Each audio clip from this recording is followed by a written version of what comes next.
Welcome back again बेटा। तो आज हम डिस्कस करेंगे आपका कार्यपत्रक नंबर 26। इसमें हमने पढ़ना है समानांतर रेखा और तिर्यक रेखा के बारे में। पहली बात तो बेटा, अगर दो रेखाएं एक दूसरे को किसी बिंदु पर प्रतिच्छेद कर रही हैं तो बेटा प्रतिच्छेद करते हुए जो उनके आमने सामने वाले कोण होंगे वो बराबर होंगे, यानी कि 1 बराबर होगा 2 के, 3 बराबर होगा 4 के। और इसको क्या नाम दिया गया बेटा? शीर्षाभिमुख कोण। क्या नाम दिया गया है? शीर्षाभिमुख कोण। अब देखो आगे, अगर एक लाइन दो लाइनों को अलग अलग बिंदु पर प्रतिच्छेद करती है तो उस लाइन को मैं क्या नाम दूंगी? तिर्यक रेखा। अगर कोई लाइन दो लाइनों को अलग अलग बिंदुओं पर क्या करती है? प्रतिच्छेद करती है, तो उस लाइन को क्या नाम दिया गया बेटा? तिर्यक रेखा। उसके बाद है संगत कोण। संगत का मतलब क्या है बेटा? अब देखो ध्यान से, अगर एक त्रिभुज एक जो लाइन है दूसरे के क्या है? समानांतर, तो एक बाहर वाला और एक अंदर वाला जो कोण होगा वो आपका क्या होगा? सेम दिशा में। जो एक अंदर और एक बाहर क्या होगा? संगत। यानी कि 2 किसके संगत है? 6 के, 1 किसके संगत है? 5 के, 3 किसके संगत है? 7 के, 4 किसके संगत है? 8 के। तो 3 के संगत क्या आ गया बेटा? 7। यहाँ से भी क्या आ गया? 7। 2 के संगत अभी बताया क्या आ गया? 6। ये 6 और ये 6। 4 के संगत क्या आ गया? 8। ठीक है। उसके बाद एकांतर कोण। अब देखो ध्यान से, जब दो रेखाओं को एक तिर्यक रेखा काटती है तो दो कोण जो कि आंतरिक और बाह्य है, बाहर भी हो सकते हैं अंदर भी। देखो जो लाइन के बाहर है ये हो गए बाह्य कोण, और जो अंदर की साइड है उनको क्या बोलेंगे? आंतरिक कोण। ठीक है।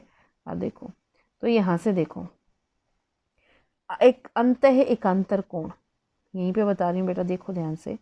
अंतः एकांतर कोण जो अलग अलग उसमें है, एकांतर ये वाले, ठीक है, जो यहाँ है और एक यहाँ, एक यहाँ, एक यहाँ, यानी कि 6 4 और 3 5, यानी कि 6 4 और 3 के साथ क्या आ गया? 5। अब बाहर की बात हो रही है, अब ये नहीं लेना अंदर वाले, अब कहाँ लेने? बाहर। बाहर वाले में क्या आ जाएगा? देखो 1 6 2 8, 1 6 और 2 8। 1 किसके इक्वल आ गया बेटे? 1 7। बाहर वाले की बात हो रही है तो 1 7 2 8। तो यहाँ से 2 किसके बराबर आ गया? 8। यहाँ क्या आ जाएगा? 8, और यहाँ भी क्या आ जाएगा? 8। आगे देखो, दी गई आकृति में अगर ए बी समानांतर है सी डी के तो हमें x और y का मान निकालना है। अब देखो ध्यान से, x y, x बराबर है y, अंतः एकांतर कोण। ठीक है।